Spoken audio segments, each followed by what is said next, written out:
Não, muito rapidamente a gente vai, normalmente não fazemos isso, mas hoje tem um vídeo, uma espécie de vídeo manifesto, não deixa de ter um caráter institucional, é assinado pela Fundação.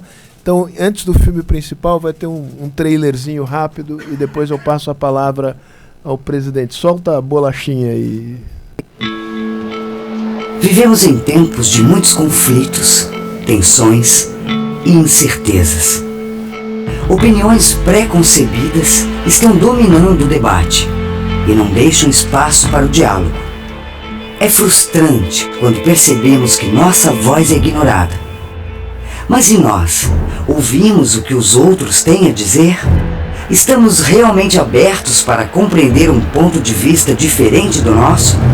A democracia se alimenta da convivência criativa entre pessoas que pensam diferente. Essa é a sua maior riqueza. Num mundo cada vez mais complexo e interconectado, viver em democracia significa assimilar, compartilhar e criar conhecimento juntos sobre as transformações da sociedade, da economia, da política, da natureza. Enfrentamos desafios que não têm resposta simples, da mudança climática à onda global de governos autoritários. Para avançar, precisamos criar espaços para um debate democrático verdadeiro, baseado no respeito pela divergência e aberto ao melhor conhecimento disponível. Vamos juntos, na diferença, construir um caminho comum. Não é fácil, mas é possível.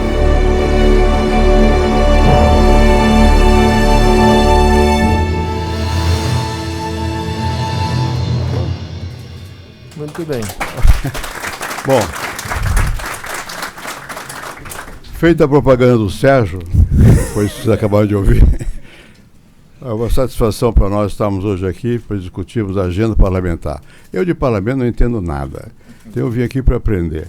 Vim aqui para aprender e tenho muita alegria de estar cercado por quem estou, pelo Rodrigo e pelo Marcos Mendes, porque sabem das coisas. Eu vou contar só uma pequena história, a respeito não do Rodrigo, do pai dele, o César. Eu era senador do Constituinte, o César foi também. E uma vez nós fomos ao Chile, onde você nasceu. E chegamos lá para Punta Arenas. Chegamos lá, nós íamos para a Antártida, um voo para a Antártida, conhecer a Antártida, não sei o quê. E fomos convidados pela Marinha chilena para um coquetel, um jantar, não me lembro o quê. Eu e o César Maia. Chegamos lá, foi uma pauleira em cima de nós, sem tamanho, porque nós dois tínhamos vivido no Chile, né? E eles tinham recorde.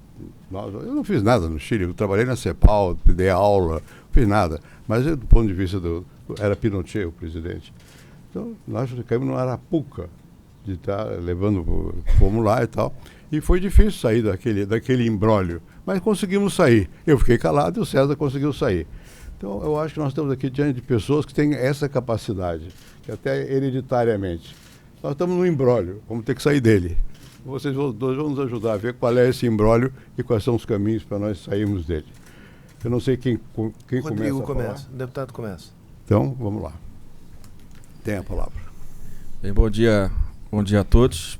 Agradecer ao presidente Fernando Henrique e ao Sérgio pelo convite, pela oportunidade de estarmos aqui, mais uma vez junto com o Marcos Mendes. Preferi que o Marcos falasse antes, porque ele já corta todo o orçamento, viu, presidente? E a gente discute outras bases. E depois não aceitam. Mas, então, mais uma vez agradecer. Para mim é uma honra estar aqui com cada um de vocês, discutindo um pouco a agenda do parlamento, a importância que tem o parlamento na nossa democracia, a importância que tem o respeito às minorias. Ontem, presidente, eu estava numa reunião com os investidores jovens e como o governo coloca muito isso às vezes, que o grande empecilho do Brasil é o orçamento, é o regimento da Câmara. Aí eu falei, não lembro o nome do rapaz, falei, olha, deixa eu lhe dizer uma coisa, esse regimento aí protege o direito das minorias, né? E o problema da maioria é ter capacidade de formar a sua base e aprovar os seus projetos. Um atraso de 1 a 2 horas, ele é salutar, se isso dá o direito àqueles que são contra de expressar a sua opinião. Eu acho que essa é a grande questão do Brasil de hoje, né? As pessoas, como o vídeo colocou, as pessoas não querem ouvir a opinião dos outros, a crítica dos outros, né? E acho que esse é o papel mais importante que tem o parlamento nessa mudança de ciclo na política brasileira e também no mundo, né? Nós vivemos aí uma contestação das democracias liberais, né? A tecnologia, ela avançou em muitas áreas, ajuda muito de um lado, mas por outro lado ela passou a ser um campo de ataques infames à honra das pessoas, à imagem das pessoas, com notícias falsas. E esse também eu acho que é outro grande desafio dos parlamentos. Como regular isso, né? E como compreender de onde vem o financiamento para esses ataques. Nada disso custa pouco, né? Nada disso custa pouco. Um robô custa por mês pelo menos $12, né? Num país continental, só fazer a conta para ver quanto é que se precisa por mês para se manter uma estrutura que ataca as instituições, ataca as pessoas que discordam e criticam a posição daqueles que criticam o governo brasileiro. Então acho que nós vivemos um momento, né, por esse lado, um momento difícil. Eu achei que ano passado, presidente, ia ser um ano de aprendizado para todos. Um governo que começava diferente, com um formato de relação diferente, testando o parlamento, já que tinha dúvidas de como o parlamento reagiria a um governo de não coalizão. Eu acho que o parlamento reagiu muito bem, né? Muitas vezes colocou a pauta, comandou a pauta, que em alguns momentos foi abandonada pela própria equipe do governo, como a própria reforma da Previdência, que em um determinado momento o governo saiu dos debates e nós demos uma demonstração de responsabilidade e de compreensão daquilo que é fundamental para o Brasil. E começamos o ano com o mesmo problema. Então já não é mais uma questão de desconfiança entre os dois poderes, né, ou entre os três, né, porque o Supremo também tem sido muito atacado. Talvez seja uma questão de método, né, e sem dúvida nenhuma nós precisamos compreender o que significa isso e de que forma que as instituições reagem, né. Somado a isso, vivemos uma crise econômica, está colocada, sem dúvida nenhuma. O resultado do PIB do ano passado prova isso, né? A economia esse ano já não ia crescer como estava projetada. O coronavírus ajuda a justificar o discurso, né? Mas todo mundo aqui já sabia que no final de janeiro, pelos resultados do final do ano e do início do ano, a situação para esse ano já não era tão simples. E aí com o coronavírus a coisa piorou. E agora eu acho que a agenda do parlamento,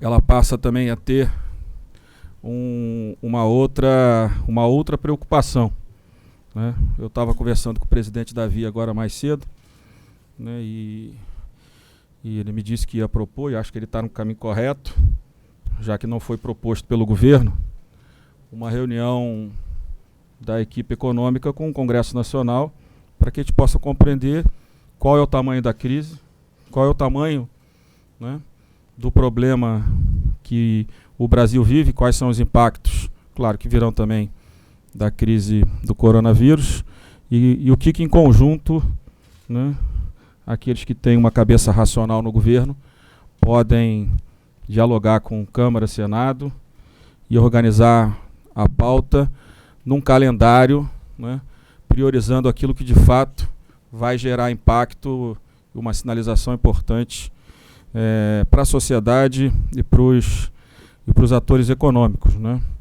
Eu fico sempre muito preocupado, porque agora voltou um discurso levemente, que ano passado também existia, que agora o ministro Paulo Guedes diz: temos só 15 semanas. É claro, perderam o ano passado inteiro, né? Agora querem já mais uma vez transferir para o parlamento que só temos 15 semanas. Só que a tributária não chegou, a administrativa não chegou, a emergencial só chegou em novembro e perderam a oportunidade de usar a PEC do deputado Pedro Paulo, que é muito mais dura. Marcos Mendes sabe do que eu estou falando, né? Perdemos um ano na PEC emergencial. É óbvio que a emergencial com teto de gastos, com a Previdência feita, é a PEC mais importante, né, para organizar as contas públicas, né. Então, eu acho que essa iniciativa que o presidente do Congresso me disse que ia tomar, eu acho que é uma imagem importante, uma sinalização importante de que, apesar de tudo, o nosso foco e a nossa responsabilidade são com os milhões de brasileiros que estão desempregados, que continuam vivendo abaixo da linha da pobreza, né, que continuam vivendo com uma educação pública de muito pior qualidade que o ensino privado e tantos outros problemas. Então é isso que nós temos tentado enfrentar. E agora outros temas que começam a aparecer, que nós precisamos enfrentar também, né? O governo sem base também às vezes nos coloca desafios que são difíceis, né? O governo sem base deixou que a comissão da medida provisória do Bolsa Família aprovasse um 13º permanente para o Bolsa Família e para o BPC, né? Com uma despesa que não há previsão e não há espaço, né? Não há cobertura para o incremento dessa despesa na ordem de 8 bilhões.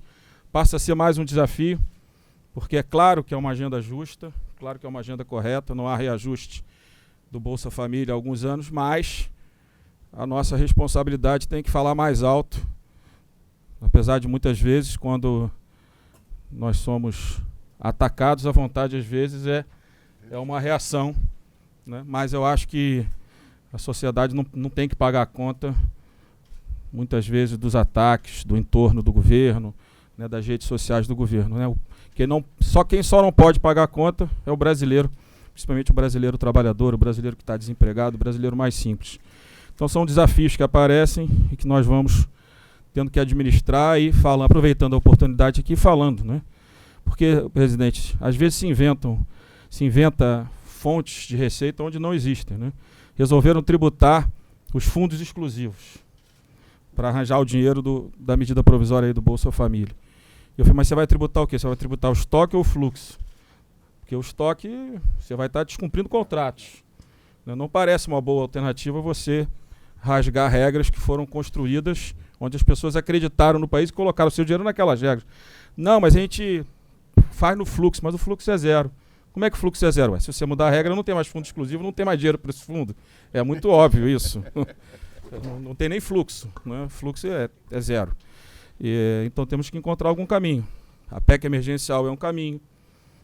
Retomar o assunto do abono salarial que nós tínhamos resolvido na Câmara, infelizmente o Senado tirou. Também reorganizaria essa despesa de forma a alocar melhor os recursos. Então tem muitos temas que a gente pode avançar. Então o que eu tenho tentado organizar na Câmara é essa pauta de médio prazo, que tem impacto em médio e longo prazo, que é a reforma administrativa, que eu espero que o governo encaminhe rápido. Eu acho que a crise impõe já uma necessidade de encaminhar essa reforma, que já deveria estar na Câmara há mais de 3, 4 meses. A tributária a gente vem trabalhando desde o ano passado, agora com essa comissão mista com o Senado, acho que ela vai tramitar bem, né?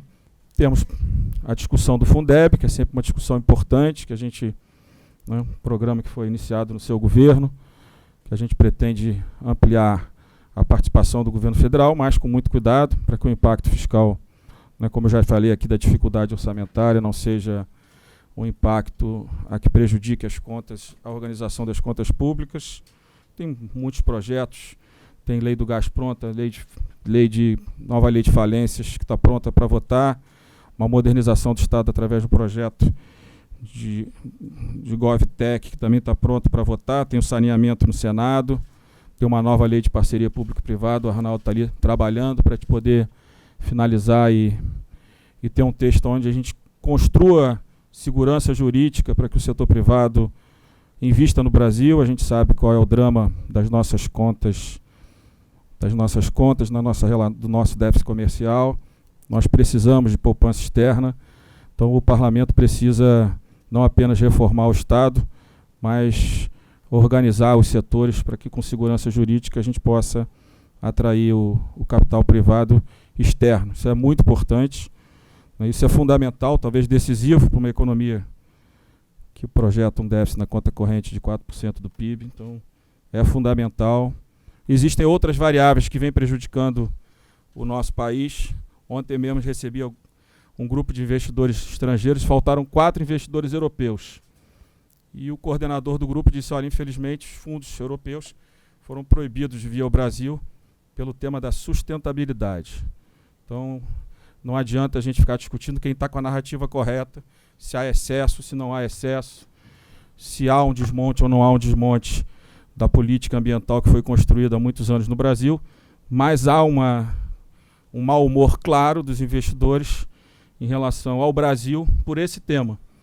E acho que nessa hora a gente precisa ser muito pragmático para que a gente não perca nem aquilo que foi construído ao longo dos últimos anos na área ambiental, mas ao mesmo tempo que a gente, e principalmente que a gente garanta, né, a retomada do diálogo com investidores, com fundos que hoje tem um fluxo muito grande, mas que nesse momento de crise não, e com essas narrativas não tem tido interesse de investir no Brasil. E nós precisamos, né? Nossa bolsa agora cai pela crise, mas cresceu muito.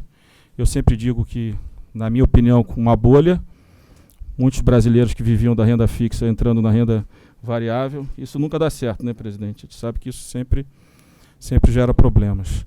Então, vou parar por aqui, me colocar à disposição para que a gente possa discutir a pauta da Câmara, a agenda da Câmara, né, a agenda da política, para que eu me coloque à disposição de cada um de vocês. Muito obrigado.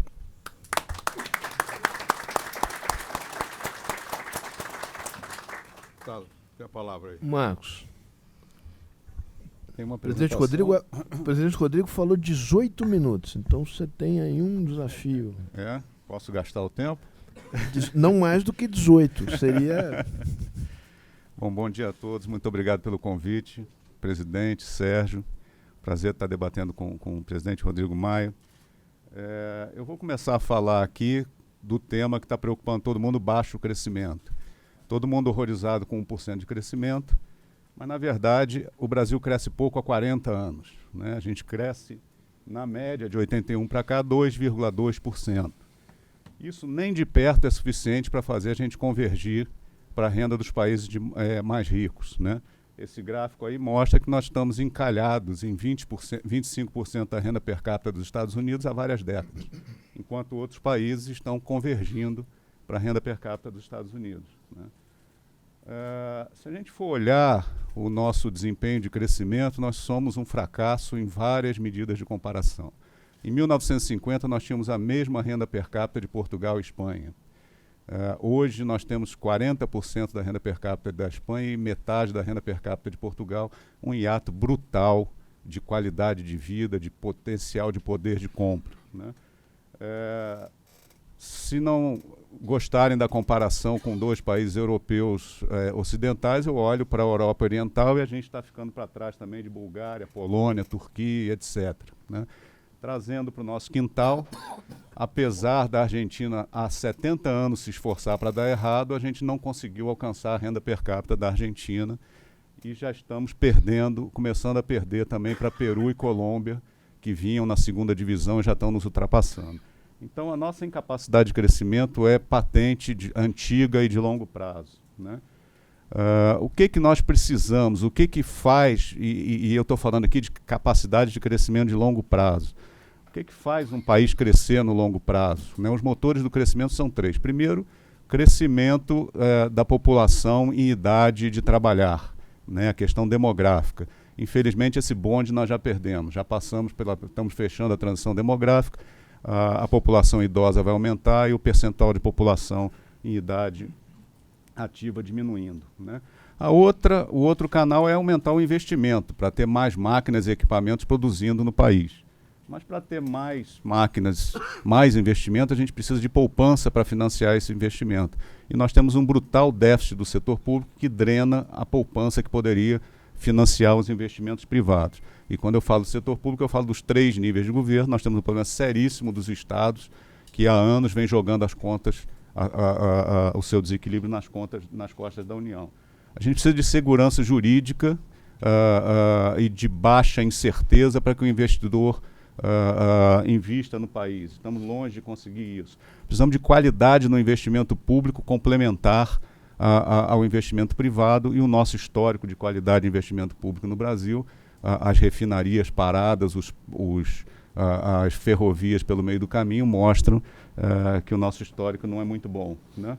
Nós temos um problema também no mercado de crédito, uma intervenção do governo muito forte, direcionando o crédito ao longo dos anos. Agora essa política está mudando, mas o governo sempre direcionando o crédito para onde ele achava que era melhor e não deixando o mercado arbitrar esse crédito para ir para os investimentos mais produtivos. Então tudo isso diminui muito a taxa de investimento. Além do aumento do investimento, a gente precisa aumentar a produtividade da economia, usar melhor os fatores que nós temos para sermos mais eficientes. E aí vem toda a agenda de reforma que o presidente Rodrigo Maia está corajosamente tocando lá na Câmara. A gente precisa abrir a economia, a gente precisa melhorar o ambiente de negócio, precisa ter condições de ter investimento privado em infraestrutura, flexibilizar a legislação trabalhista, precisamos fazer a agenda de privatizações andar. A questão tributária é essencial para melhorar a produtividade do país. Ou seja, nós temos uma agenda de reformas pesadíssima, né? E não é simples fazer reforma no Brasil. Eu não vou entrar em todos os pontos, aproveito para fazer um merchan, né? Esses pontos estão tratados no meu livro recente, porque é difícil fazer reformas econômicas no Brasil. Aqui, para nosso debate de hoje, eu queria pegar um ponto, né? O nosso sistema político eleitoral. O sistema político eleitoral brasileiro, já bastante estudado pelos nossos cientistas políticos, ele tem como resultado uma fragmentação partidária muito grande no Congresso, e não só fragmentação partidária, mas também de interesses, né? Então, tem muitas bancadas suprapartidárias, são as bancadas temáticas, né? E a tendência que existe dentro do nosso parlamento é uma tendência de pulverizar incentivos, cada um querer puxar a brasa para a sua sardinha. Seja em termos orçamentários, eu quero atrair orçamento para a minha área de interesse, para a área que eu represento, seja em termos regulatórios. Se eu represento a indústria daquele setor, eu quero proteger contra a concorrência internacional, eu quero um subsídio para aquela área, eu quero alguma forma de regulação econômica que prejudica a produtividade e a economia como um todo, né? Nesse contexto, só tem dois agentes que têm algum incentivo para buscar o equilíbrio orçamentário e para buscar a boa regulação econômica, que são os agentes políticos que são diretamente punidos pelo mau desempenho da economia, que é o presidente da República e o ministro da Fazenda, agora ministro da Economia. Não necessariamente agirão seguindo esses incentivos, mas os incentivos existem. Dentro do parlamento, afora, temos uma liderança com uma capacidade de enxergar o médio prazo e de usar o regimento interno do Congresso para orientar a pauta na direção correta. Existe uma pressão muito grande por pautas particularistas, por pautas que muitas vezes vão na direção contrária das reformas que a gente precisa fazer. Então, o que aconteceu nesses últimos anos, desde a Constituição para cá, na Constituição do nosso regime político, foi que, para equilibrar a negociação com o Congresso pulverizado e que tende a pressionar por pautas específicas e que muitas vezes vão contra a direção que a gente precisa em termos de estabilidade fiscal e boa regulação econômica, foi que se colocou na mão do presidente da República uma série de instrumentos que lhe davam poder de negociação com o Congresso, né? Esses instrumentos foram as medidas provisórias, os vetos presidenciais, o orçamento autorizativo, a formação de governo de coalizão, né? E acontece que todos esses instrumentos estão se perdendo ao longo do tempo, estão se enfraquecendo ao longo do tempo. As medidas provisórias, por exemplo, na época do presidente Fernando Henrique, se podia reeditar quantas vezes quisesse. Hoje tem uma série de restrições às medidas provisórias porque, de fato, houve muito abuso do uso de MP e, portanto, o Poder Executivo perde protagonismo no uso desse instrumento. Os vetos presidenciais, que raramente eram colocados em votação, por uma decisão do Supremo, estão sendo colocados em votação, e o Congresso, cada vez mais, a taxa de derrubada de vetos é maior, né? O orçamento autorizativo, ponto que aqui eu tenho uma discordância com com o presidente Rodrigo Maia, já conversamos sobre isso antes.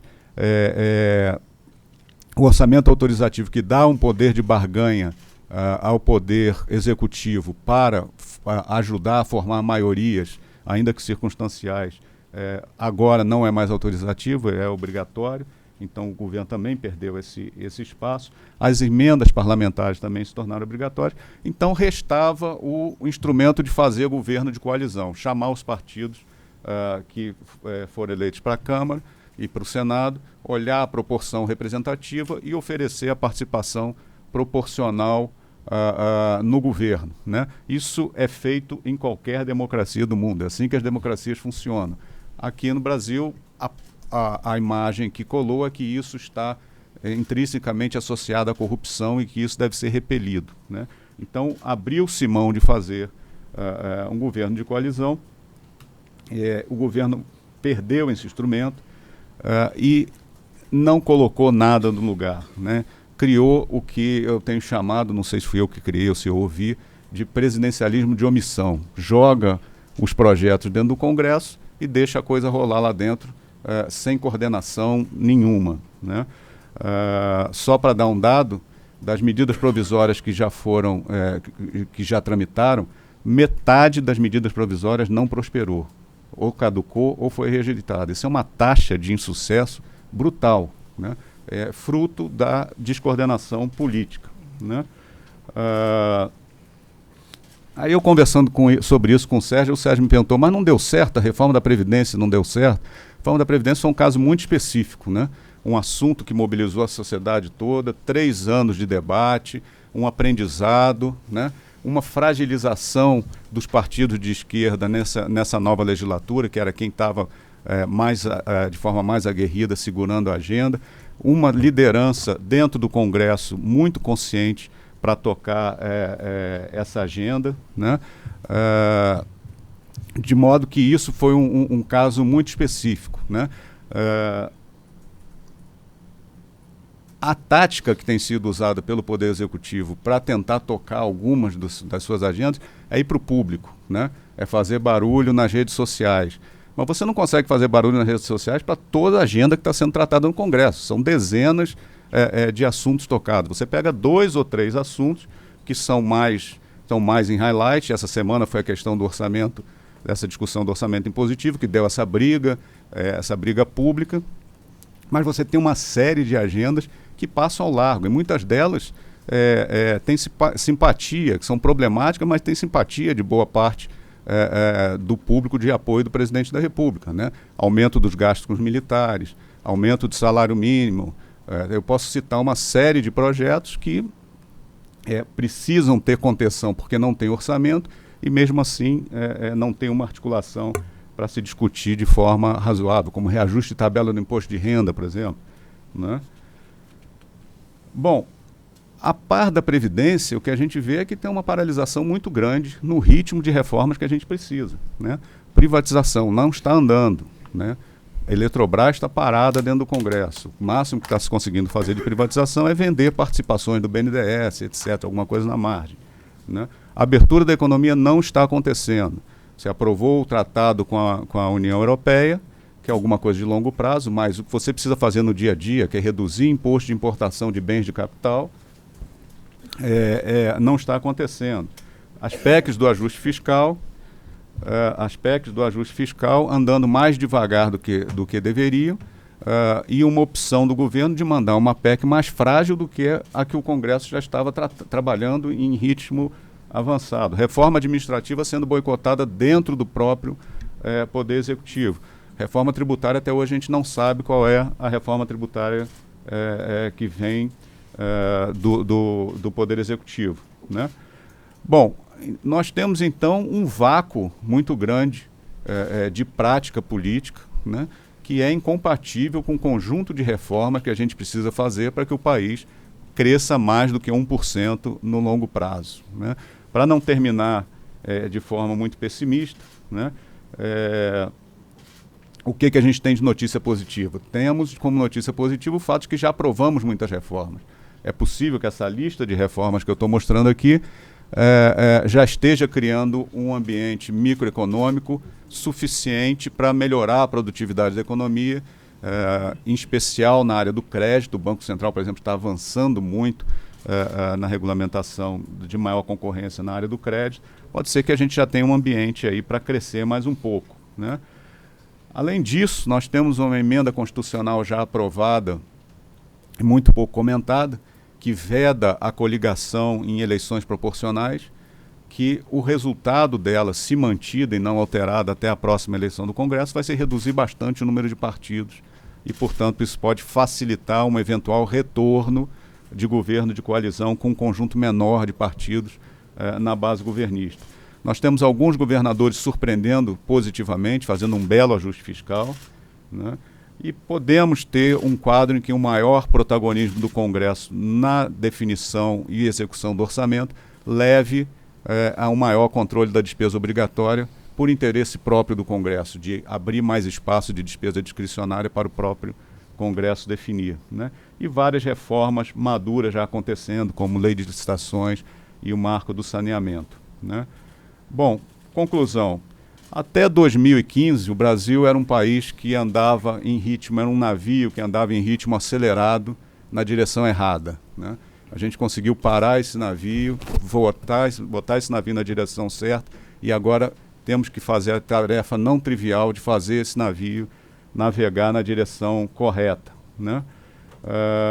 Mas isso não garante que a gente vá conseguir crescimento sustentado tão rapidamente, né? O presidencialismo de omissão que a gente está vendo pode levar a um estancamento das reformas e um problema institucional de governabilidade no médio prazo, né? Não está descartada a mudança de rumos da política econômica de volta em direção ao brejo, né? Na direção que a gente ia em 2015. Várias medidas de política econômica são contraditórias com a ideia de reformas inicialmente esposada, né? Eu não vejo uma nova política, eu vejo um vácuo de política acontecendo, né? E temos a esperança de que as reformas já aprovadas possam ser uma base inicial para a retomada. Muito obrigado.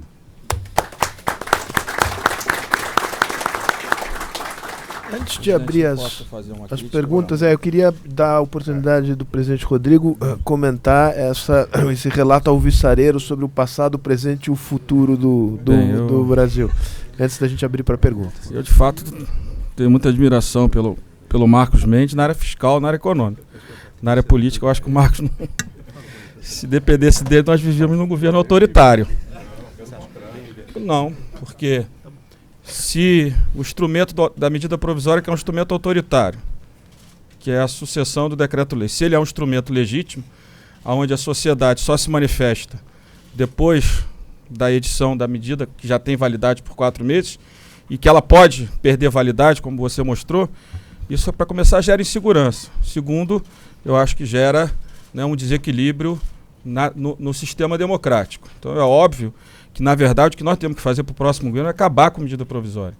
O que é urgente e relevante, nenhum parlamento, em momento nenhum, nem no Brasil nem no mundo, deixou de entregar para qualquer governo. O presidente Fernando Henrique passou por algumas crises quando as crises externas o impacto eram maiores, o parlamento nunca faltou ao governo dele, nem a nenhum governo. Vetos, pelo amor de Deus, Marco. O sistema legislativo, ele começa com a apresentação do projeto, pela sua votação, pelo veto e pela derrubada, tomando atenção do veto. O ciclo tem que ser completo. Quando o parlamento não votava os vetos, nós não tínhamos o ciclo legislativo completo. Não é uma discussão. É discussão ou se a gente é a favor do sistema democrático ou se a gente é contra, né? E o orçamento autorizativo só existe no Brasil. Nos Estados Unidos, o orçamento impositivo, quem empenha o orçamento é o Congresso Nacional. Não tem uma democracia no mundo que o orçamento seja autorizativo, e discordo. Quando você faz o orçamento positivo, você responsabiliza o parlamento pela pauta. Isso é que vai gerar responsabilidade no parlamento. Não é governo de coalizão, sim ou não. Cada presidente, eu acho que tem a liberdade de governar da forma que entender. Foi eleito para isso. E o presidente Bolsonaro, posso criticar, posso elogiar, mas ele sempre falou, ele está executando o que ele prometeu aos eleitores, os eleitores iniciais dele. Então, o orçamento impositivo, ele empodera o parlamento? Talvez, mas ele também dá responsabilidade. Se tivesse orçamento autorizativo, Marcos, sabe qual era a chance de eu estar discutindo a medida provisória do Bolsa Família e do BPC? Nenhuma. Eu ia votar. Mas nós trouxemos para o parlamento essa responsabilidade. Então é óbvio que o orçamento positivo, não esse que está em transformação. É óbvio que a emenda individual, emenda de bancada, emenda de relator, qualquer tipo de emenda do parlamento, ela é uma distorção do sistema autorizativo. Com o sistema impositivo, isso vai acabar. Na hora que a gente regulamentar direito, e o governo já mandou uma primeira peça nesses PLNs, nós vamos ter o orçamento aprovado, executado e ponto. E ninguém vai ficar discutindo. Eu não vou ficar mais mandando cartinha para o Ministério para liberar minha emenda individual. Eu aprovei a emenda para o município, acabou. O governo vai apresentar, o prefeito vai apresentar o projeto, vai ser aprovado e vai ser executado o orçamento, né? E por último, acho que aí uma questão mais complexa, a questão da pulverização do parlamento brasileiro tem as suas nuances pelas regras, como você falou, principalmente das coligações. E pela decisão do presidente Lula de pulverizar o poder no Congresso Nacional.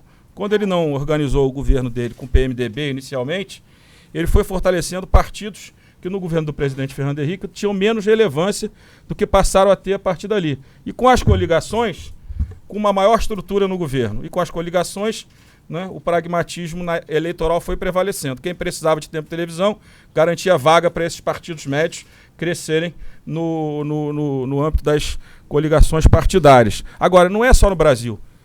A Holanda, o governo holandês governa com um deputado a mais, com 14 partidos. A Espanha são 10 partidos e mais os grupos dão 20 grupos dentro do parlamento espanhol. E aí vai, a gente pode discutir aqui vários parlamentos onde a gente vai vendo que a formação dos governos nesse novo momento, né, onde a tecnologia aproximou a sociedade da política ou da sociedade entre si, está gerando, de fato, essa pulverização. Eu acho, claro, e nós aprovamos, e ninguém deu bola mesmo, o fim das coligações, mas a questão da pulverização dentro dos parlamentos, nas democracias, ela não tem sido um privilégio exclusivo do nosso país. Essa formação de maioria tem sido um problema permanente. Em relação ao governo de omissão, o que me incomoda não é o governo ser de omissão, é o governo encaminhar uma proposta e depois querer impor uma posição. Se o governo quer só encaminhar uma proposta, ele deixa lá, coloca os técnicos à nossa disposição e o parlamento tem a liberdade para decidir contra ou a favor. O que é ruim é o governo fingir que quer um governo de omissão, não é? Ele quer colocar o projeto e depois ele quer impor a posição dele com métodos do entorno do governo nas redes sociais de imposição da posição do governo em relação ao parlamento. Então, se a gente quer independência e fortalecer a democracia, porque eu acho que isso certamente ajuda o fortalecimento da nossa responsabilidade, o governo também tem que ter a coragem de ter paciência de muitas vezes ter medidas provisórias. Como é que eu posso aprovar uma medida provisória que o presidente diz que é contra os jornais? Eu não quero discutir o mérito. O parlamento nunca vai poder deixar um governo apresentar uma matéria e dizer isto é contra o Marcos Mendes. Não é porque se eu não gosto de você, para mim tá bom, hoje é contra você. Mas amanhã é contra qualquer um de nós. É por isso que muitas matérias não andaram. Porque quando explicitamente o governo diz que isso é contra fulano de tal, é impossível que o parlamento tenha condição a dar prosseguimento a uma matéria dessa forma. Presidente. Eu apenas dar um pequeno esclarecimento. A questão da medida provisória. Eu participei das decisões a respeito de inscrever-se da Constituição ou não a medida provisória. Quem se bateu pela medida provisória foi o Ulisses Guimarães. Nada menos que o Ulisses Guimarães, que era o presidente do Congresso. Por quê? Por causa da governabilidade, para dar algum instrumento de poder ao Executivo. O nosso sistema é presidencialista. Quando o presidente não exerce o poder político, outras forças exercem o poder político. Eu acho que a questão maior é de liderança mesmo. É penoso dizer isso, porque pode dar a impressão de que é uma visão não sociológica, e para mim é difícil, mas é verdade. Se você não tiver rumo, e você não for capaz de convencer o país daquele rumo, você não anda, né? E você não tem democracia possível. E também não tem governo possível. De modo que a questão da omissão, porque sublinhada, é muito importante. Dá a sensação de que nós não temos a capacidade de definir para onde é que nós vamos. Eu sempre tive admiração pelo que aconteceu nos Estados Unidos, porque os Estados Unidos é um país complicado como o Brasil, complexo, multirracial, com múltiplos interesses. Eles conseguiram meter na cabeça de cada americano o respeito à Constituição e às leis. Nós precisamos ter uma noção, eu acho que foi importante o que nós ouvimos essa manhã aqui, porque no fundo diz ao país o seguinte: precisa ter uma noção do que nós queremos. É claro que nós queremos um sonho, sempre se quer. Alguns presidentes foram capazes disso. Juscelino, por exemplo. Juscelino não entendia, vou dizer uma coisa leviana, quase nada de economia. Não se preocupava com isso. Se preocupava em criar uma coesão no Brasil. Bom, hoje não dá para ser só assim. Você tem que ter, o que aqui foi dito também, responsabilidade. Não basta você ter o sonho. Como é que você chega lá? Tem que ter responsabilidade. Mas é importante que a liderança exerça um papel de agregação. Quando a liderança não exerce esse papel de agregação, as coisas não andam. Ou andam capengamente. Vou repetir na frente da pessoa uma coisa que eu tenho dito. Graças a Deus temos lideranças no Congresso. E a principal está aqui ao nosso lado. Então, nesse momento, exerce algum tipo de comando, direção para onde vai o país. Falta rumo. Nós não sabemos qual é o rumo e nós não sabemos, portanto, como alinhar as questões que foram aqui levantadas em termos de prioridade. Governar é escolher a prioridade, é isso e não aquilo. Num dado momento, e convencer o povo de que é isso e não aquilo. Eu acho que o que nós estamos sentindo é falta dessa perspectiva. Perdão por ter me intrometido demais na discussão. Muito bem. Marcos, uma parte que Vossa Excelência foi mencionada, então depois eu queria abrir as perguntas, já pediria encarecidamente. Eu vou recolher algumas perguntas e eu peço que sejam perguntas sucintas e não preleções paralelas. As preleções são da mesa, prerrogativa da mesa. Um ponto importante é que o tamanho faz diferença.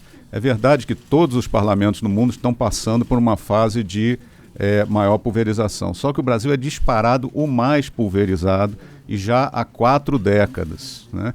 Então, medidas provisórias, restrições a vetos, todos esses instrumentos que eu mencionei aqui como o orçamento autorizativo, foram distorções criadas para equilibrar outras distorções. Por isso que eu terminei dizendo que o que a gente precisa é caminhar na direção da emenda já aprovada para reduzir o número de partidos como um caminho para diminuir as distorções políticas. Claro que a lei não pode incentivar a pulverização, óbvio. Gerar maior capacidade de formação de governo de coalizão e poder gerar negociação. Né?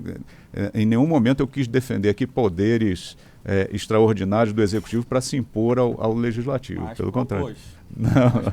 Não, eu só analisei o fato dado de que os poderes que eles têm, que o Executivo tem, estão se enfraquecendo. Estão fortalecendo o parlamento, que é a casa do povo.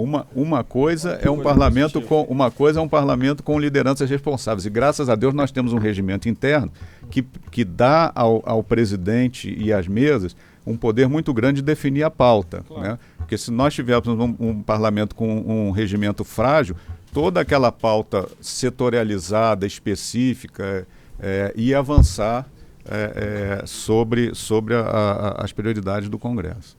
Bom, eu não vou resistir fazer um pouco, lembrar a gênese da medida provisória. Ela foi pensada quando ainda se imaginava que nós transitaríamos do regime presidencialista para o regime parlamentar. Ela foi votada na Comissão de Sistematização, onde o parlamentarismo prevaleceu e acabou sobrando como instrumento dentro da Constituição, depois, quando, surpreendentemente, o presidencialismo acabou por prevalecer na votação em plenário.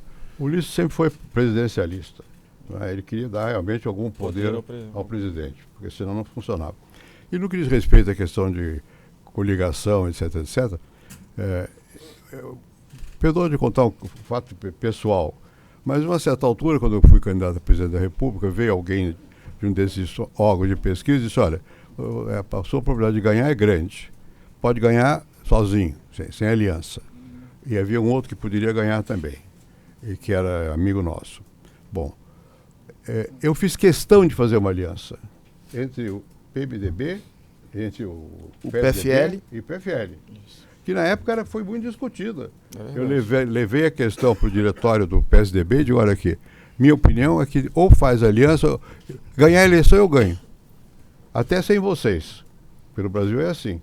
Mas eu não governo sem ter uma maioria estável. E ganhei o ponto de vista de que tinha que fazer uma aliança pelo que passei maus pedaços, né, dentro do eleitorado, do segmento mais ligado. Mas não governa. Você tem a responsabilidade de governar, te leva a compor. Ou então você vai impor, mas impor, mesmo os que vão impor, como impõem pela espada, se for o caso, não vão governar sem compor. Vão compor também. Só que no regime democrático nós sabemos compor quem, com quem e por quê. E no outro você não sabe. Eu acho que essa é a principal diferença. Bom, perdão. Muito bem. Então, Otávio de Barros, que é esperto, já levantou a mão aqui antecipadamente. Ian, vou pedir, de fato, perguntas bastante concisas para a gente poder rodar um pouco pelo plenário. Sérgio Amaral. Presidente Rodrigo Maia, é um privilégio, eu queria felicitá-lo, porque é um luxo hoje o Brasil ter uma figura como o senhor, republicano, raiz, cumprindo um papel muito bacana. A minha pergunta é muito direta a respeito da reforma tributária. Ontem tivemos um encontro com o Bernard Api, anteontem, e o Bernard Api fez um comentário que me deixou um pouco preocupado. Se a reforma tributária não avançar até meados desse ano, na Câmara pelo menos, fica para 2023. Para o próximo governo. O problema é que os economistas querem ser políticos agora. Exatamente. Então, essa é uma preocupação, presidente, que eu queria saber a sua opinião sobre o futuro da reforma tributária, se nós temos chances, de fato, vai ser aprovado. de avançar. Vai ser aprovado. A minha pergunta está concluída. O Parlamento considera a reforma do deputado Baleia e o Senado, a proposta que era do Raul, que foi apresentada pelo senador Davi, uma agenda do Congresso Nacional. E graças a Deus o governo, na próxima semana, apresenta o projeto de lei da unificação dos impostos sobre bens e serviços do governo federal, o que está dentro do corpo principal da PEC 45 e da PEC do deputado Raul, da PEC do senador Davi. Então, eu acho que há uma convergência da necessidade da reforma tributária. Não adianta a gente ficar fazendo esforços para retirar recursos de forma correta, reduzir distorções da Previdência, da administração pública, se a gente não gera os mecanismos para melhorar a produtividade do setor privado e a recuperação dos investimentos privados. Não tem saída. Né? Quer dizer, nós vamos tirar da economia em 10 anos, com as duas reformas somadas, algo na média em torno, porque será só para os novos servidores, mais a PEC emergencial, 1 trilhão e 600, 1 trilhão e 700. Ótimo, tiramos recursos que custavam muito, que eram mal utilizados, que concentravam renda em poucas pessoas, mas nós temos que construir um caminho para que o PIB cresça. Não será, muitos interpretaram mal, né, aumentando o endividamento para aumentar a despesa pública. O que eu disse é melhorar o gasto público. Né? O gasto público é concentrado em despesa corrente no Brasil. Mas para que o Brasil cresça, a gente precisa do setor privado. E com esse sistema tributário, a gente pode fazer as reformas que a gente quiser, que ele vai continuar andando de lado, porque esse sistema desestimula o investimento privado no Brasil. Aprova. Muito bem. Posso estar sendo otimista demais, mas na Previdência eu falava a mesma coisa, né? Chegou um dia que eu fiquei uma semana sem dormir. Falei assim, eu estou dizendo que aprova e se não aprovar, como é que eu faço? Não é isso?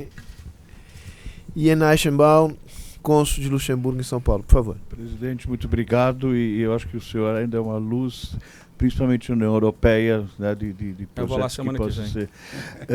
Parlamento Europeu. Minha pergunta, o Brasil do século XXI seria uma ideia do parlamentarismo, efetivamente parlamentarismo como na sua democracia, e isso seria viável ou seria uma solução de tudo que foi mencionado, e é viável um parlamentarismo no Brasil? Bem, já vou eu apanhar de novo. Nas redes sociais. Já.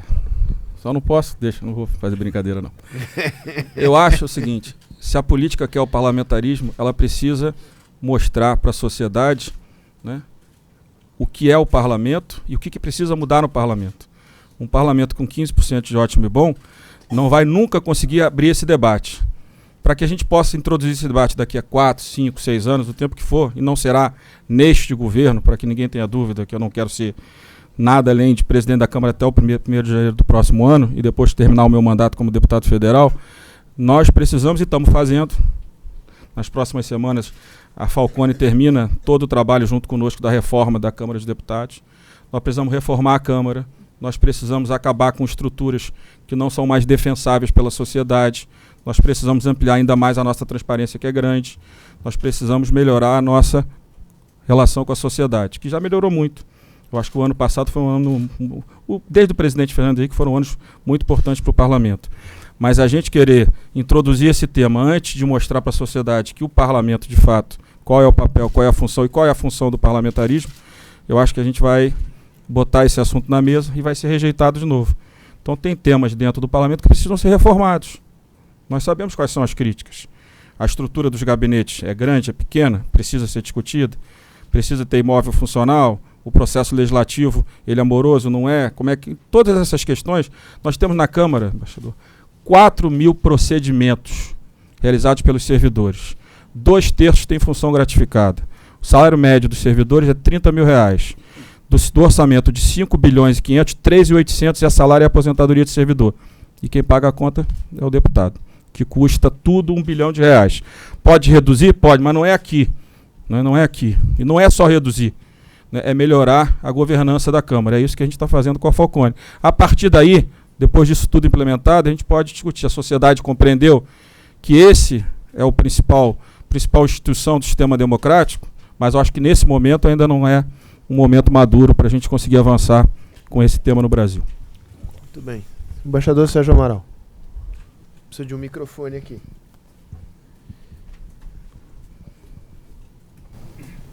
Obrigado. Eu gostaria também de me associar aos cumprimentos ao presidente Rodrigo Maia pelo papel fundamental que ele tem exercido na presidência da Câmara em torno dessa questão das mudanças e, sobretudo, das reformas. Eu acho que nós estamos apenas começando a nossa crise, agora que ela chega em sua plenitude no Brasil, coronavírus, dólar, bolsa despencando. Eu acho que seria interessante colocar um pouco a nossa crise diante de um contexto mundial.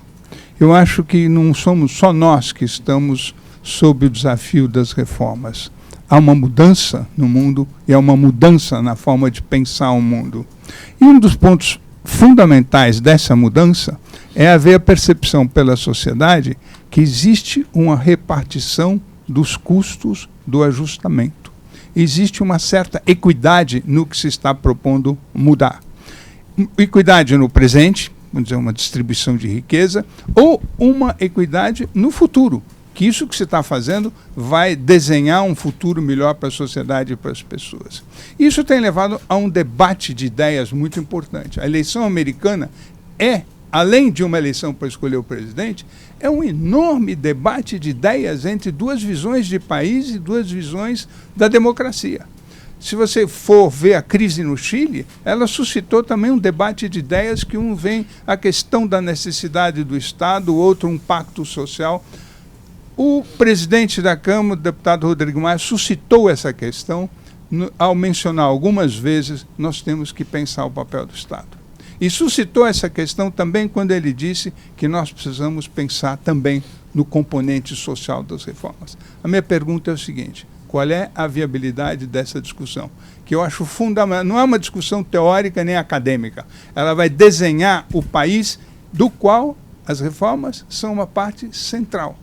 Qual é a viabilidade dessa reforma num contexto que nós estamos já assolados pela crise e que as pessoas estão pensando no dia seguinte e nos desafios do dia seguinte?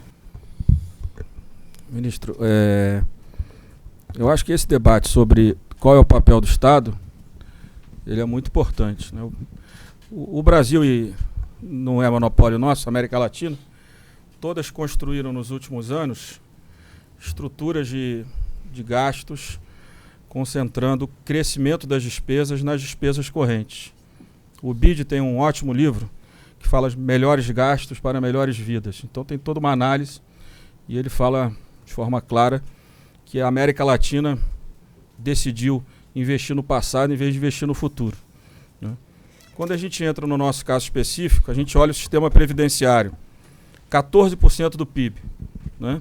Quando eu fui na última convenção do Partido Conservador Britânico, em 2009, da qual o Partido Conservador voltou ao poder depois de muitos anos, o então deputado, que seria o futuro ministro da Economia, George Osborne, faz uma apresentação mostrando a situação crítica de falência do sistema previdenciário britânico, onde ele custava, à época, 8% do PIB britânico.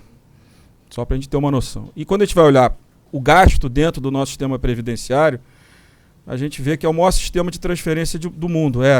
Continua sendo, mas com menos distorções. Onde os pobres financiam os ricos. Na hora que a gente vai para a administração pública federal, e os estados é muito parecido, a gente vê uma concentração de riqueza na elite do serviço público dos 3 poderes. Os salários são, na média, o dobro dos seus equivalentes no setor privado. Muita concentração em despesa corrente. Quando a gente vai para o sistema tributário, um sistema onde os subsídios beneficiam de forma igual o rico e o pobre, muitas vezes mais o rico do que o pobre, aonde a forma de tributar também tributa pior, né, o pobre do que o rico. Agora querem uma CPMF para reduzir a desoneração. Quer dizer que então que a sociedade toda paga a conta para resolver o problema de parte do setor de serviços. Esse que é o problema do Brasil.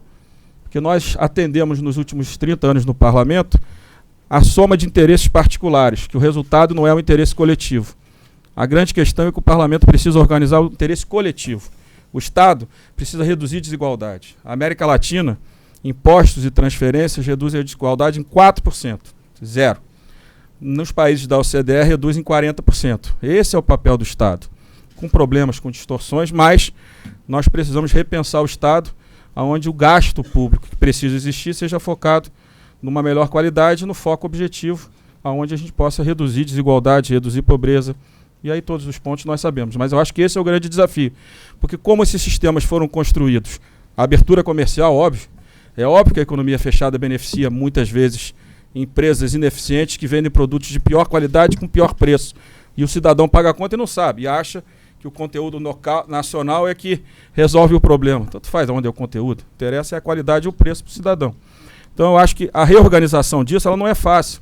Quando o Marcos Mendes botou ali cadastro positivo, que nós aprovamos, e duplicata eletrônica para reduzir taxa de juros de pequenos e médios fornecedores de grandes varejistas.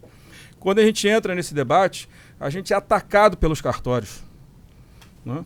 Então, de forma também agressiva. E aí na discussão da duplicata eletrônica, né, do mercado de duplicatas, né, para poder ter mais concorrência, o pessoal do cartório me procurou, mas você vai acabar com o protesto? Eu falei, não estou nem discutindo o protesto. O meu problema era exatamente melhorar os juros, reduzir os juros para pequenos e médios fornecedores. Essa era a intenção do projeto. Não, porque nós temos 3.600 cartórios que vivem de protesto no Brasil e que ainda dão um dinheirinho para os TJs. Então, essas estruturas é que fazem o Estado brasileiro custar isso. Por que as leis não mudam? Porque só nós somos incompetentes? Não, porque os lobbies são feitos para manter o status quo. Por que nós não temos uma lei do licenciamento ambiental, que tem que tomar muito cuidado como aprová-la, de melhor qualidade? Porque as burocracias, elas existem, querem manter o seu nicho de poder e a sua estrutura de custo, cargos em comissão, etc, etc. É assim, estou dizendo, a Câmara dos Deputados tem 2/3 de cargo em comissão. 4.000 procedimentos, até para botar o brochezinho, presidente. Tem uma função na Câmara. É isso, mas esse eu conheço, eu estou lá dentro. Então eu acho que o nosso grande desafio é reestruturar isso em cima, estou dizendo, a discussão da reforma tributária. É isso. As pessoas organizaram um sistema onde uns pagam a conta dos outros, né? E ninguém quer reorganizar o sistema, reequilibrando um pouco o sistema de custo, né, do sistema tributário. Mas nós temos que enfrentar, porque também não é justo todos os empresários terem aplaudido a previdenciária que eles não pagam a conta e não ajudar a gente a compreender que, além de não pagar a conta da tributária, como eles acham, acho que eles estão errados, eles vão ser também beneficiados porque haverá mais investimentos no Brasil no setor produtivo. Então eu acho que esse é, para mim, o que eu tenho aprendido desses 3 anos, é exatamente isso. As coisas foram construídas, né, não caiu do céu. Alguém foi lá e resolveu o seu problema, o outro resolveu, 200 pessoas nos aplaudiram no plenário e nós construímos, ao longo dos últimos 30 anos, esse monstro, que é o Estado brasileiro, que é ineficiente e que beneficia, muitas vezes, só o último dado, que é interessante, Previdência, BPC, subsídios tributários, né? Isso tudo, 75% desse dinheiro fica com os ricos e 25% só com os pobres. Então, essas mudanças que a gente precisa fazer. O Estado não pode estar construído para resolver problemas de parte da elite brasileira, que seja pública, que seja privada. E o nosso desafio na política é reorganizar isso, até para que a política volte também a ser um instrumento de transformação da vida das pessoas. Muito bem, o próximo é o Beto Vasconcelos, que é um excelente advogado, amigo e espertinho, me mandou um WhatsApp. Mas eu depois, a turma que não é do digital também vai ter seu espaço. Intimidade é um negócio infernal. É porque você não olhava. Abusa. É porque você não olhava para mim. Então... Ah, querido. Não dá bandeira assim, Beto. Presidente Fernando Henrique, presidente Rodrigo Maia, Marcos e Sérgio, obrigado por essa oportunidade. Presidente Rodrigo, parabéns pelo trabalho de manter a racionalidade em um ambiente necessário de debate democrático e republicano, onde não parece ser muito unanimidade hoje em dia e deve ser muito difícil para quem conduz o papel que o senhor conduz. Falando sobre isso, há muito, e se fala muito sobre a desconstrução de instituições relevantes no Poder Executivo, em área de educação, informação, como o Ministério da Educação, o Ministério da Cultura, outras áreas como meio ambiente. Se constata muito ataques frontais a outros poderes, Parlamento e o Poder Judiciário. Uma nova fase se mostrou aguda este ano, que é um enfrentamento direto aos governadores, em duas frentes, pelo menos. Uma foi na economia real, com o impulsionamento do debate sobre ICMS do combustível e levando à porta dos governadores motoristas, caminhoneiros, motociclistas, e o outro de segurança pública, no impulsionamento das Forças Armadas estaduais a um questionamento do poder político dos governadores. Isso tudo é um retrato de um enfrentamento que também se dá num mundo paralelo das redes sociais e, ao que se indica, impulsionado também. Eu pergunto bem objetivamente para o senhor vê um risco real de erosão democrática no país?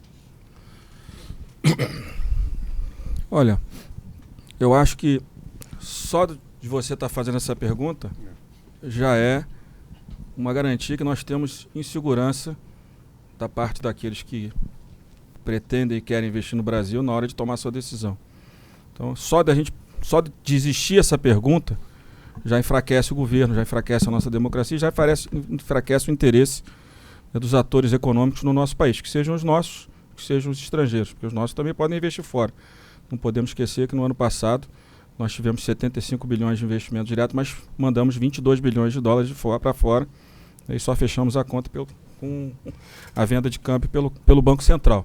Então eu acho que o grande problema é que quando esse assunto entra na ordem do dia, como a questão do meio ambiente, né, nós passamos a ter esses problemas. Então, e vinham os investidores de fundos ontem, não vieram, pelo meio ambiente. Alguns olham a questão democrática, não vão ficar falando isso. Então eu acho que o grande problema é que o próprio governo vem gerando uma insegurança grande, né, para a sociedade e para os investidores. E eu acho que é essa a preocupação. Ontem à noite, quando eu estava nessa reunião, eu disse a um economista que estava do meu lado, eu não quero discutir se a sua narrativa está certa ou a minha. Eu quero dizer que as pessoas estão deixando de investir no Brasil por este motivo do meio ambiente e da questão democrática, né? Se o governo vai avançar nisso, eu não acredito. Nas minhas conversas com o presidente, em nenhum momento eu ouvi dele nenhuma coisa que vá nessa linha. Agora, na hora que as redes sociais caminham desse jeito, na hora que se estimula um ministro que tinha que estar, que diziam no início que ele era um ministro que ia garantir o equilíbrio, passou a ser o ministro do desequilíbrio. Então, isso, claro, vai gerando insegurança. E com uma estrutura de rede social que custa caro, né, que em algum momento a gente vai saber como é que isso é financiado. Eu acho que a CPI vai saber muita coisa, né, eu acho que tem um inquérito no Supremo que vai saber muita coisa. Quem está por trás disso? Eu descobri né, que ficava botando fake news no mundo e ficava botando no grupo dele, naquele Brasil 200. Tem que pagar para atacar o Rodrigo Maia. Estou processando ele. Entendeu? Então, e ó que grave, ele era contra a reforma tributária porque é do serviço e me atacava com uma fake news que não tinha nada a ver com isso, para eu perder força, para eu não conseguir conduzir a reforma tributária. Então também o autoritarismo não está só em tese, como você vê no governo, está também em parte da nossa sociedade. E essa é a nossa preocupação nós temos que enfrentar. Eu não vou entrar na educação, que me disseram que se eu continuar criticando o ministro, ele não vai cair. Como acho que as nossas crianças não merecem isso, eu vou ficar calado.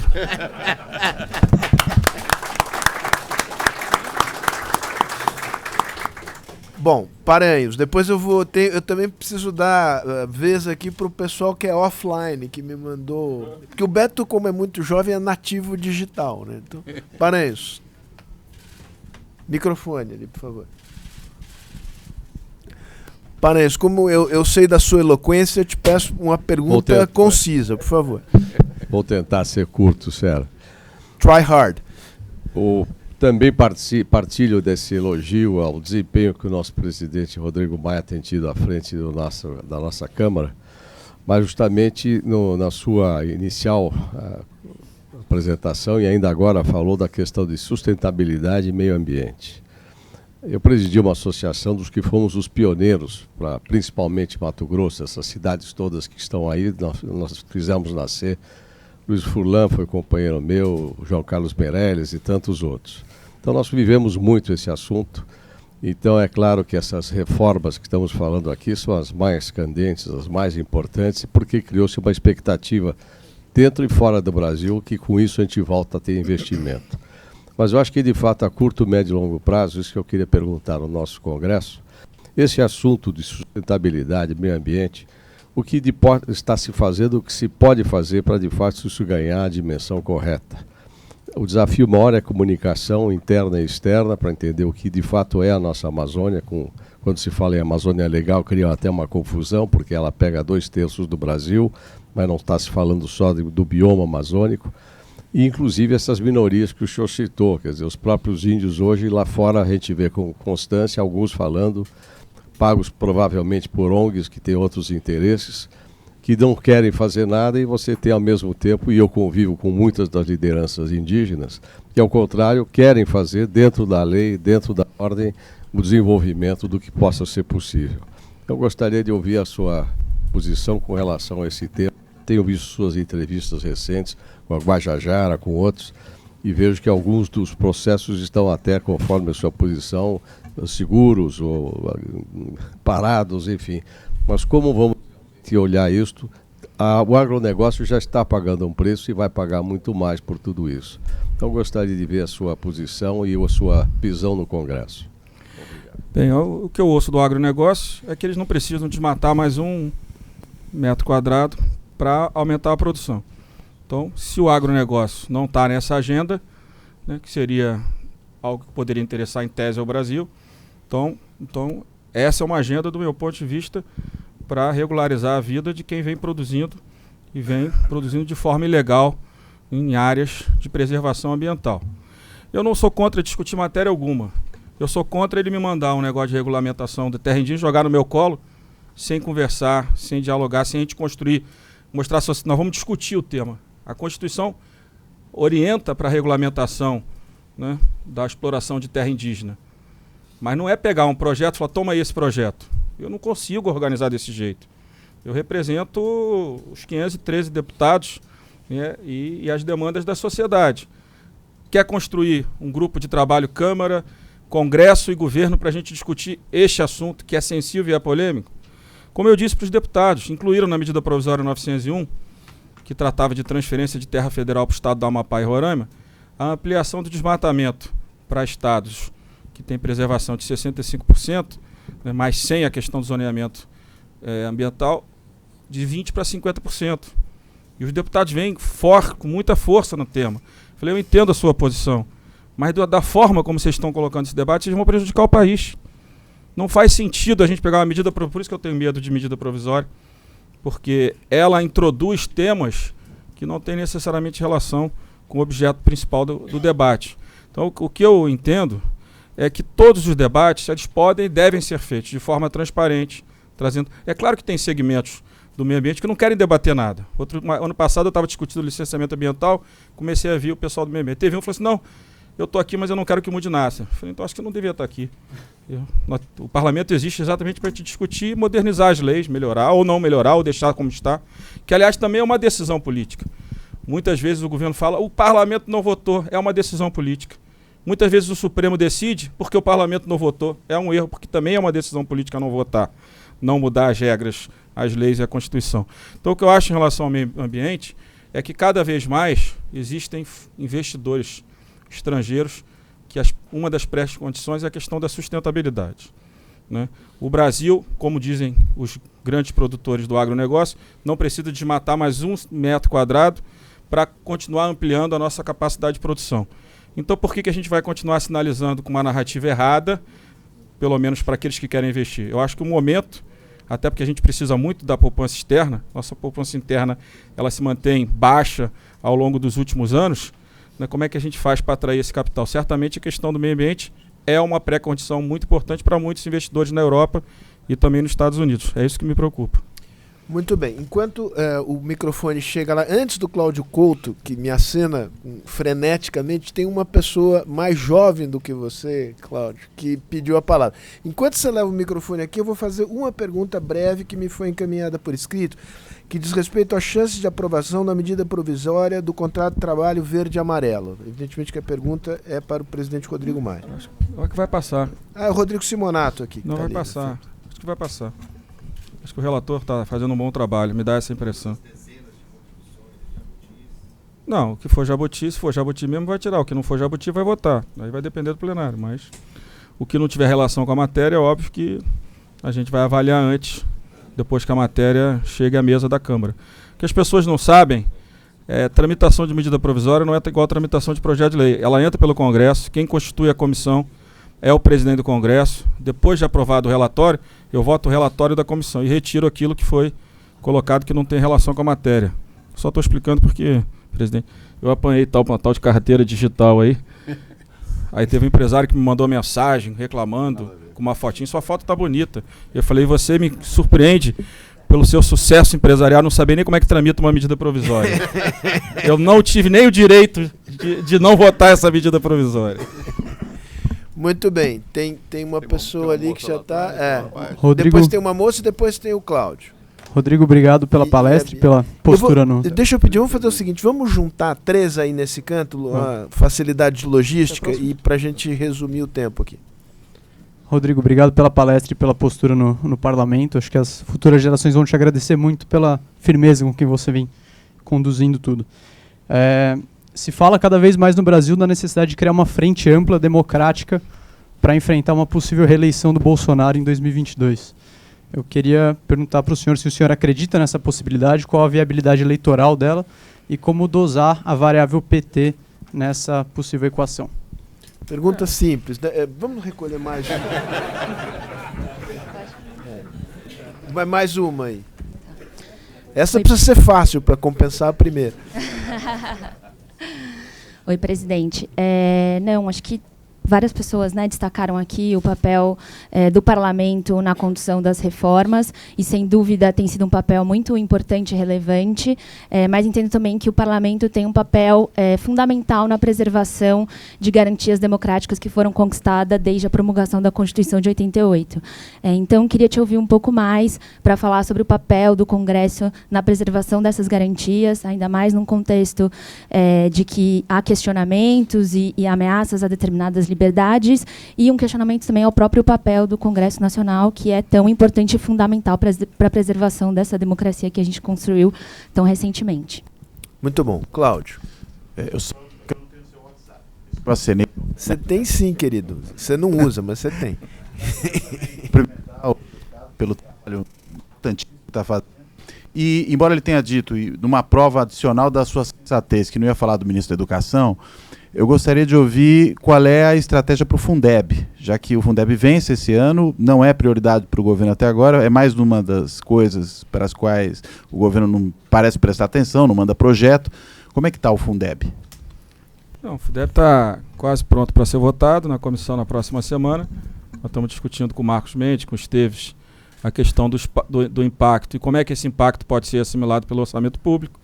Havia uma intenção de colocar um aumento logo no próximo ano. A gente vai aumentar, a gente vai dobrar a participação do governo federal.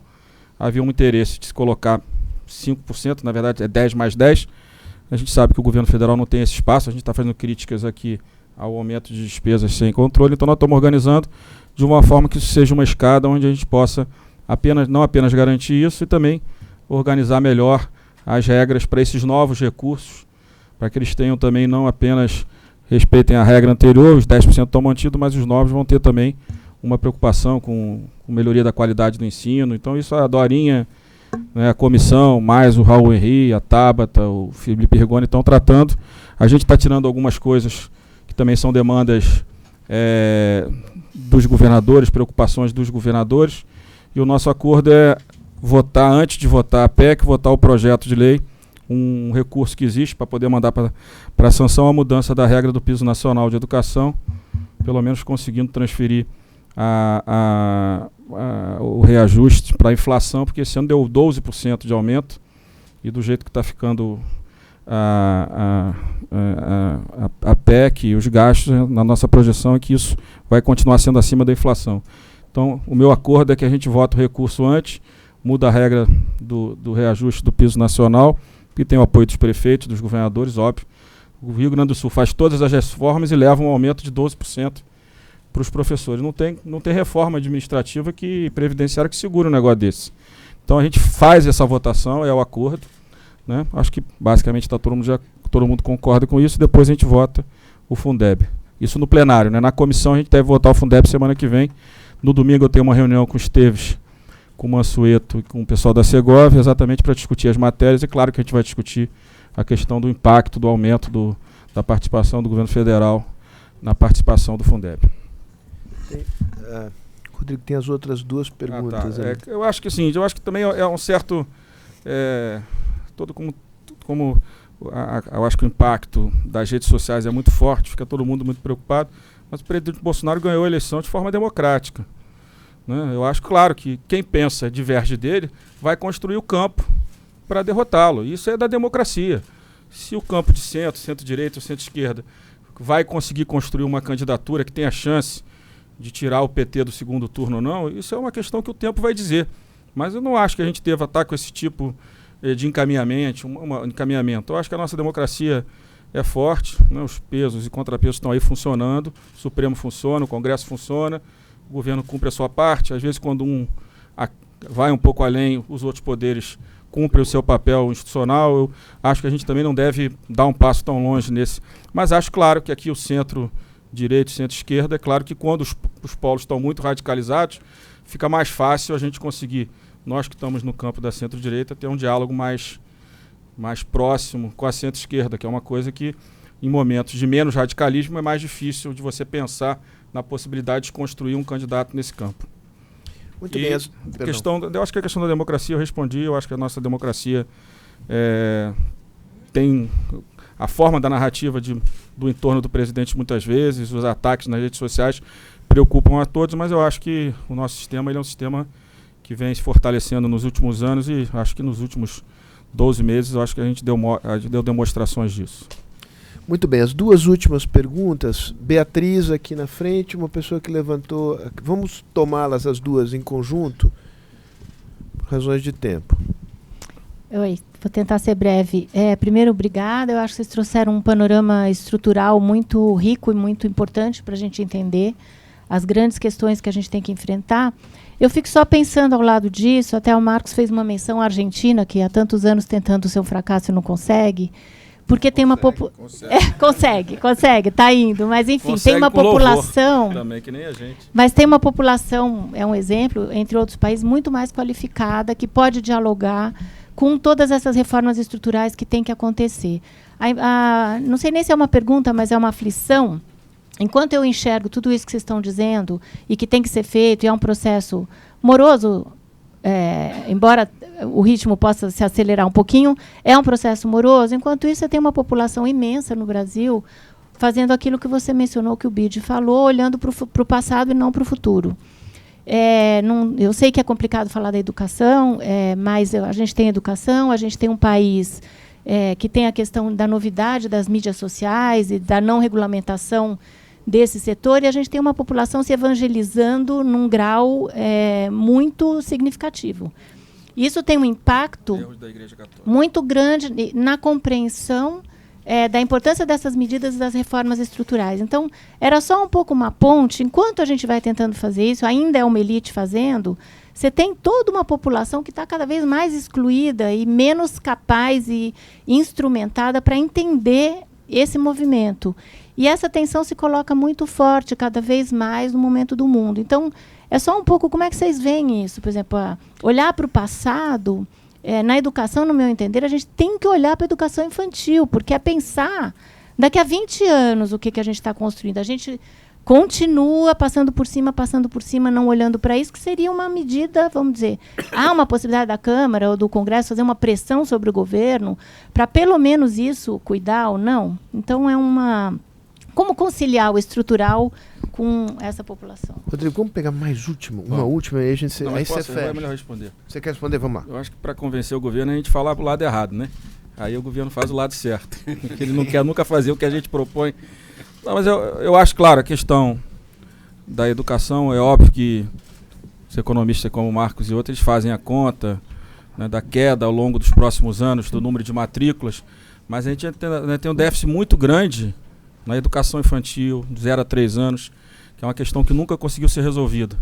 Né? E muitas vezes as corporações também não deixam que a gente encaminhe com a participação do setor privado com mais intensidade. Eu acho que esse debate, é por isso que eu acho que essa questão da participação dos recursos na educação, elas não tendem a cair nos próximos anos, porque ainda tem déficits nesse muito grandes que precisam ser resolvidos. Talvez você precise de menos recursos aqui, mas você vai continuar precisando dos mesmos recursos em outra faixa etária, como você colocou, e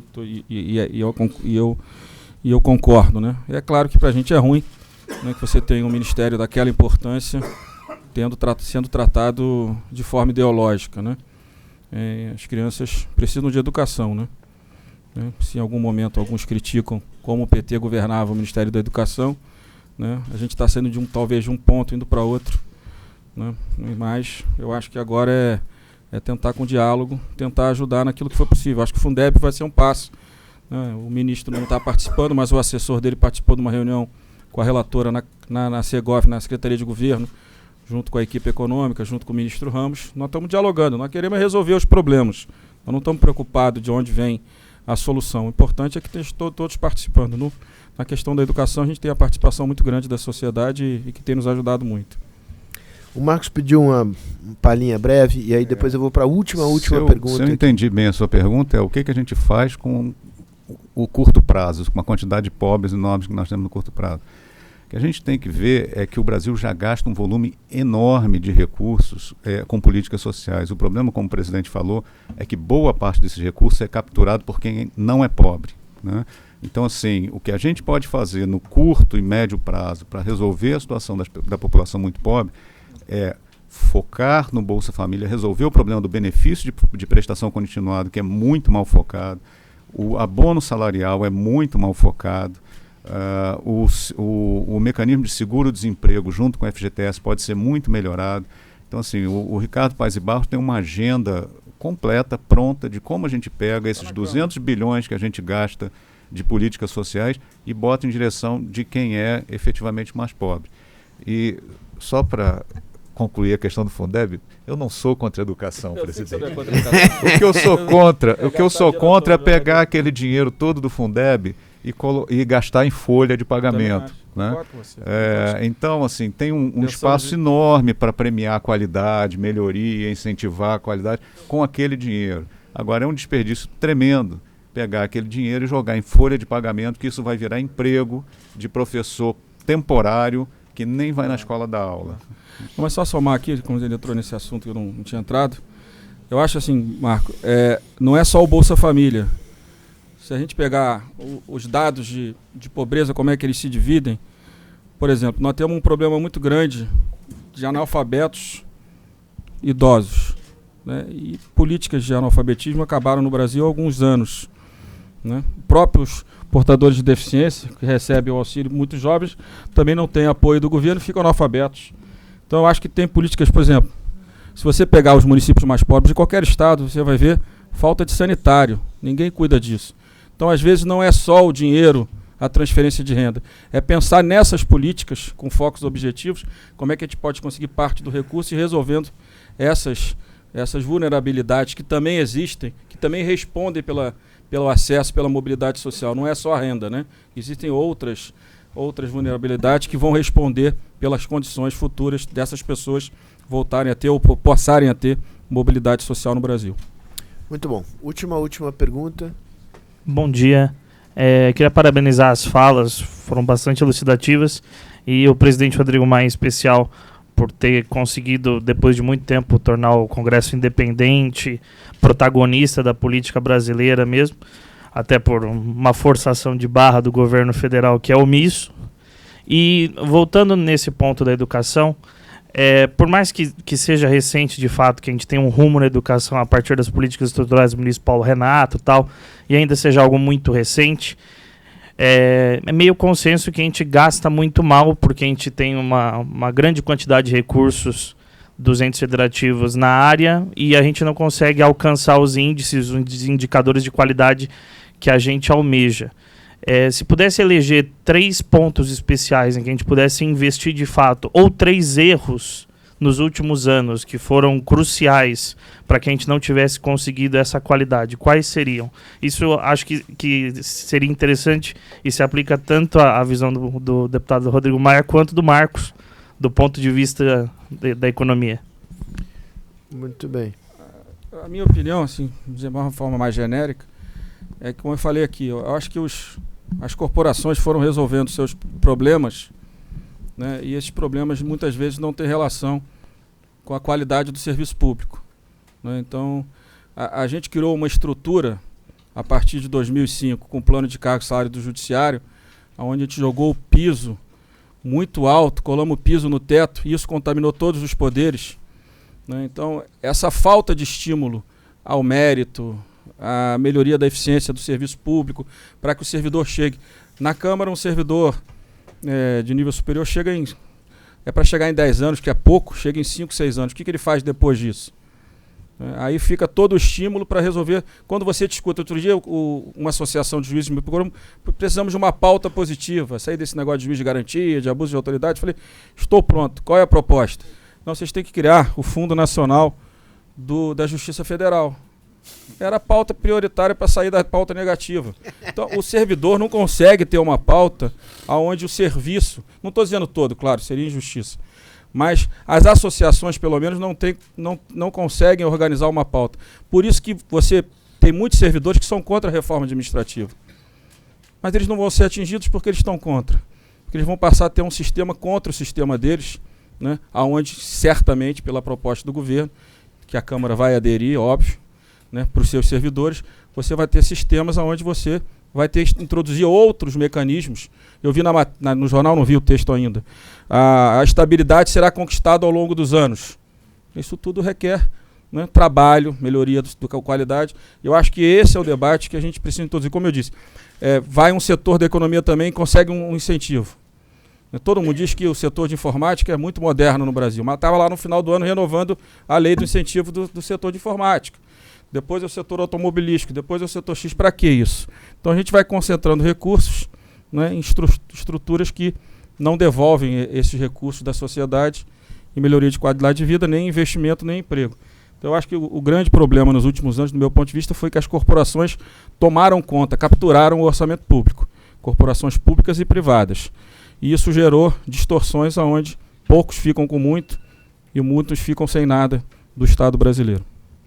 Muito bem, antes da gente cobrir o presidente Rodrigo Maia de aplausos, acho que o presidente poderia fazer um encerramento e aí a gente termina. Eu não tenho que encerrar nada, eu tenho que agradecer, porque eu aprendi bastante dos dois, do Marcos e do Rodrigo. Eu acho que foi franqueza, eu acho que é muito importante o que acontece aqui, quando se consegue ter uma discussão aberta, franca. Não é contra nem a favor de A, B ou de C, é a favor do Brasil. Eu acho que isso foi um exemplo dele. Nós temos que construir uma pauta a favor do Brasil. Isso é muito importante. As suas observações sobre a lerdeza e nós tomarmos consciência dos nossos problemas é verdadeira, né? Mas não basta tomar consciência, tem que ter rumo, tem que ter saída para esses problemas. E isso tem que ser uma construção coletiva. Eu sei que precisa de personificar. Eu digo sempre que é fácil ter ideia na universidade. Tem ideia, põe seu nome debaixo da ideia e glória a Deus. Não é assim na política. Você tem que ter apoio, tem que ter alguma coisa compartilhada. E é isso que está sendo feito. De alguma maneira, nós somos todos responsáveis pelo estado em que nós estamos, que é um estado precário. Nós estamos realmente num momento difícil, né? Alguém mencionou aqui, acho que foi o Rodrigo, que a famosa crise da democracia representativa é geral. É verdade, é geral. O que não nos desobriga de cuidar aqui do nosso terreno. Nós temos o que fazer, né? E também não podemos cair no pessimismo, porque isso não ajuda. Tem que criar de novo um estado de ânimo, de esperança.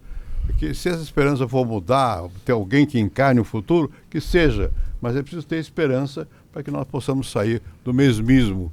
A pior coisa do mundo é ficar conformado com o mesmismo, com esses dados. A produtividade não aumenta, não sei o que lá não aumenta. Bom, como eu sou velho, eu vi muita coisa já. E o Brasil melhorou muito. E a vida inteira eu ouvi dizer que não ia dar certo. Deu, quer dizer, avançou. Agora estamos num momento difícil. Mas vamos ter confiança que vamos ser capazes de, em conjunto e com lideranças, como nós vimos essa manhã aqui, excluindo a mim, mas os que estão aqui ativos, nós temos esperança de que a coisa possa encontrar uma expressão concreta que nos leve para melhor. Qual vai ser? Bom, é cedo para falar. Muito obrigado a todos. E obrigado especialmente aos que vieram aqui.